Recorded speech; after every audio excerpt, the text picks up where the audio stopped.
Thanks to his disarming smile and a mop of thick blonde curls, Paul Nicholas became Britain's heartthrob, playing Vince in hit sitcom Just Good Friends. 40 years on, the actor is glad he's no longer deluged with letters covered in hearts and sprayed with heady 1980s scents, but he misses his halo of luscious golden ringlets. Paul, 77, says, "I'm not a heartthrob anymore. I'm an almost bald old chap who's desperately trying to hang on to his last bit of hair, without much success, I might add. At my age, some people are lucky enough to hang on to their hair and their looks. I wish I looked like I used to, but I'm not going to have Botox or anything. Aging comes to all of us and I am what I am." A UK audience of more than 21 million viewers were glued to the 1986 Christmas Day finale of Just Good Friends to see if Vince would finally marry Penny, Jan Francis, the ex he'd guilted at the altar. Many of those viewers, if the letters which flooded the BBC were anything to go by, had a crush on Paul. "I used to get a bit of fan mail," says Paul. "I was always a little shy of those kind of things. But people were always nice when I signed autographs.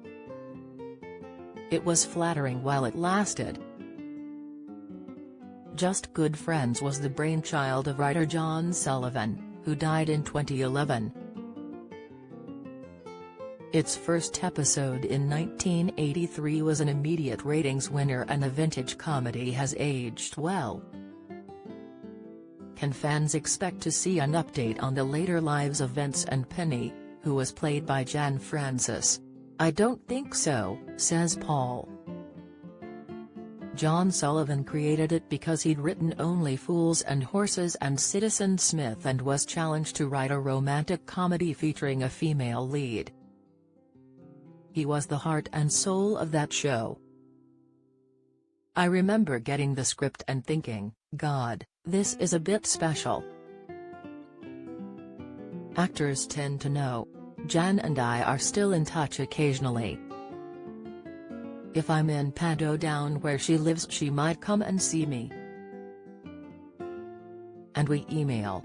She was lovely to work with, we got on very well, had a similar sense of humor, and it was a great success for us.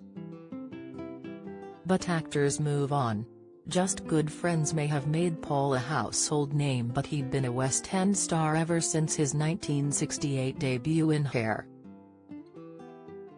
After his leading role in Jesus Christ Superstar, he launched a pop career as Paul Dean from 1976. Each decade since has seen Paul in demand, and he recently ended a stint in EastEnders when he terrorized Albert Square as Kathy Beale's evil third husband Gavin Sullivan.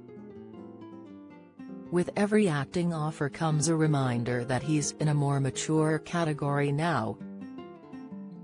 Paul says, "Just before the pandemic, I got a call from my agent who said I was being considered for Guys and Dolls. I said, oh, that'll be the Sky Masterton role, the Marlon Brando part? But my agent said no. So I said, it must be the Sinatra part, Nathan Detroit. My agent replied, no, no. Then he said, it's the grandfather." In Paul's latest role, as Douglas in a new stage version of The Best Exotic Marigold Hotel, he performs alongside fellow acting legends Hayley Mills, 76, and Rula Lenska, 74. The play deals with older people, which is nice because you don't get many plays where 7 or 8 of the leading cast are over 70, he says. It's about older people going to India and living in a retirement hotel, how they get on with each other. It's a happy, fun show. If you're old you'll recognize yourself, and if you're young and you'll see characters who remind you of your Auntie Marge. when the play tours Britain until June 2023, should local nightclubs expect to see the cast partying wildly? Our after-show parties will be simpler and perhaps end a little earlier, says Paul. Although we're all in our 70s, there's a great line in the play which is, "We're not old, we've just been young for a very long time." That pretty much sums up the cast. So I doubt if our partying will have changed very much from when I was in my 20s, but I don't think we'll be in our slippers. Paul has no plans to retire. Over the past couple of years he has produced his own CD and written his autobiography Music, Marigolds, and Me. He plans to keep working. "I don't do any exercise, but then I never did. I'm not that interested in food, so I'm slimmish and pretty much the same weight. So I feel okay. I was never a big drinker, half a shandy and I'm anybody's. The important thing about growing older is to keep a sense of humor." Born Paul Buzelink in Peterborough, Paul's father Oscar was an MI6 agent. Dad spoke Dutch and French, and I know he was at the Allied landings.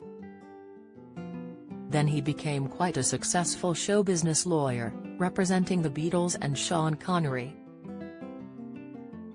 To some extent I was introduced to show business by him because he took me, at a young age, to see the Crazy Gang at the Victoria Palace. But we didn't entertain Dad's showbiz mates at home, probably because my mother couldn't cook.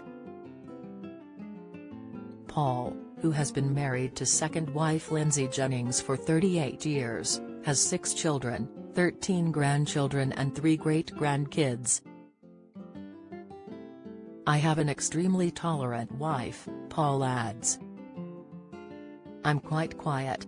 I don't have lots of friends. I'm not very sociable, but she is. It's that opposites attract thing. We've got a lovely family, we share similar values. She's honest, straightforward, unpretentious and a lovely-looking lady.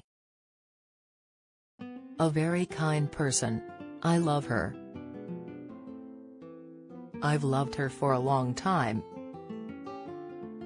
And I'll love her till the end of my days." The Best Exotic Marigold Hotel is at the Theatre Royal Brighton from tomorrow to Saturday, at Theatre Royal, Glasgow, from September 27 to October 1, at Theatre Royal, Newcastle from October 4 to 8, then touring. See marigoldshow.com. Do you have a story to sell? Get in touch with us at webcelebs@mirror.co.uk or call us direct 0207 29 33 033.